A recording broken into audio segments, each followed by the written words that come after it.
All right, let's take a look at our poll question for today, and I wonder if our last segment's going to impact it. Nope, there we go. A lot of you have already been online to vote on this thing, and the question is, how do you feel about the Vols' March Madness chances? You got three options. One, feel great, got a killer defense. Meh, it's a Barnes team. Or awful, shoddy offense. Right now, the winner, great, killer defense. Tell us what you think. Use your smartphone. Click that QR code in the corner right below the Hearthside Bank logo. Click that, play along, or you can go to sportsource.tv and click the polls button and play along that way. We like to know what the Vol fans are thinking out there. Tell us what your opinion is. You feeling great about the March Madness they're ahead? Awful or meh? I don't know how to describe meh, but everybody knows what meh means. Okay.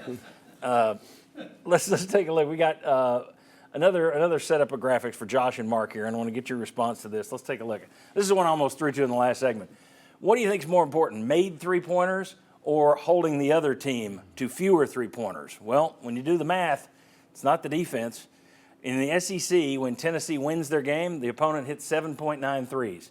In the average, when Tennessee loses, the opponent hits 8.2 threes. No difference. The difference comes when Tennessee wins in the SEC, they hit 9 threes. When they lose, they hit 6. That is a pretty big drop. That is a pretty big drop. When you're talking 9 and you take 3 of them out of there, 33% lower, that gets you beat. Any surprise that it's their shooting on offense that's a bigger issue than their defense against their opponent shooting? No, it's a huge difference because then it's the ripple effect, right? Because then it loosens things up for the inside game. If you're not making threes, they're hugged up on the paint, makes it harder for Zakai to get in there, for Akbar to get touches. So absolutely, it's a difference maker.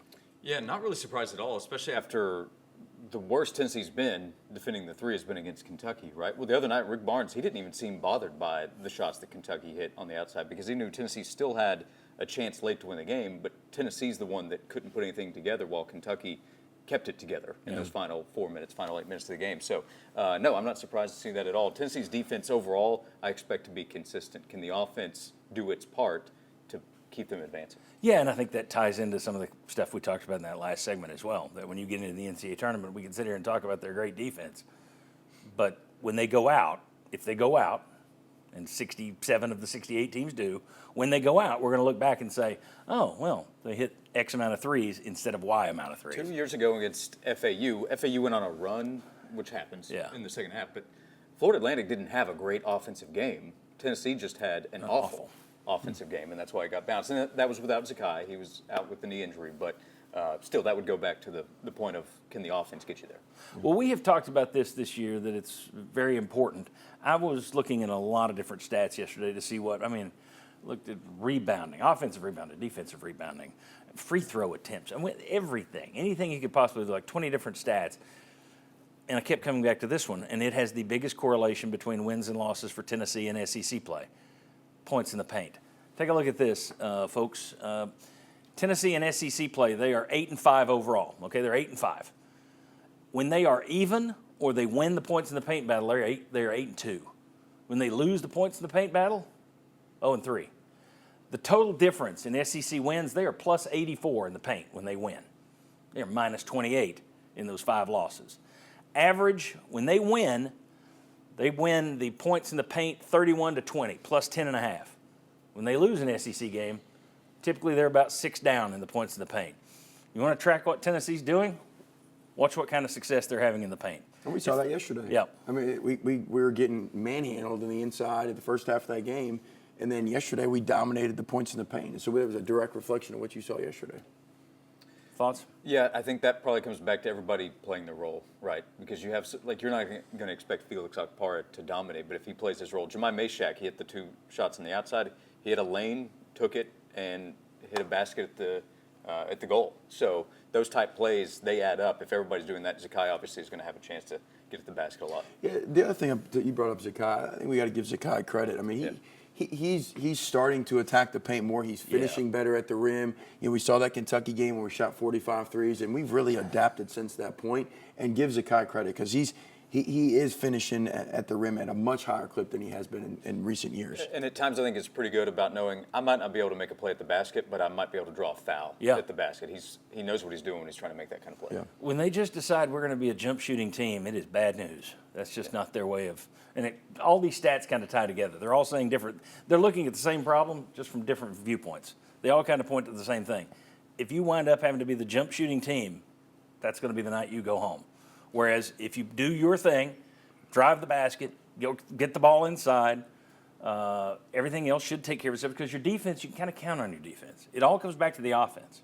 And it all comes back to what style of offense they're playing. Yeah, one thing I liked about yesterday we did, we started to pick up tempo a little bit. We got down, we didn't have much energy, and we started that pressure again. You've seen that when we've been down in stretches in previous games, we start picking up full court a little bit. One, that counters what we struggle to defend the most, is the interior guy. It's the big body. And if we can pick up tempo, that helps our defense. And then offensively, it helps us to have better flow. We're playing with more tempo as opposed to getting in the half-court game on the offensive end, which is where we struggle. Very good. All right. When we come back, we're going to look at the bracket that the NCAA Selection Committee revealed yesterday. We'll talk about where Tennessee was placed in that. But first, just a quick snippet from our latest show over at the SportsSource Digital Network. If you want more programs like this, just go over there and subscribe. It's free. That's basically like a follow. Go to our YouTube channel, look it up, click, and you'll see more shows like Give Him Six, where I sat down with my buddy John Wilkerson and with Marlon Walls, and we talked about the 6 most outrageous moments. That's a heck of a countdown because there's a lot of moments. 6 most outrageous moments during the Dooley and Kiffin years. Here's Marlon Walls with a couple of memories. Monty Kiffin actually, he actually got a chance to speak to the defense, correct? Yep. Do you remember what he was? Yeah, so for us, Monty, like I respect to this day. And whenever I saw him, it was all love. Because what he basically told us was like, hey, look, my son's an idiot. Literally, like he's like, man, this is a dream place. Like this is almost heaven on earth for us. And he was like, but you guys will understand one day, like when your son calls you and tell you, hey, I need you, you just go. And he was like, man, but he literally had tears running down his eyes. Whereas Lane's kind of like, man, I gotta stand here and do this real quick. He's kind of like more genuine, like, all right, man, this is gonna be tough. So we respected his meeting a lot more than we did Lane Kiffin meeting for sure. I've got a couple of freshmen right here behind me, and literally, like he lifts up his phone and was like, man, Ogeron calling me right now. And so like, I got Chris Walker. I'm right here. My seat's next to his. Gerald Williams right here next to me. And so they snatched the phone out of his hand and put it on speaker. And you literally hear, this is the first thing he say: do not go to class. You're coming to USC. And it's like, Oh, man.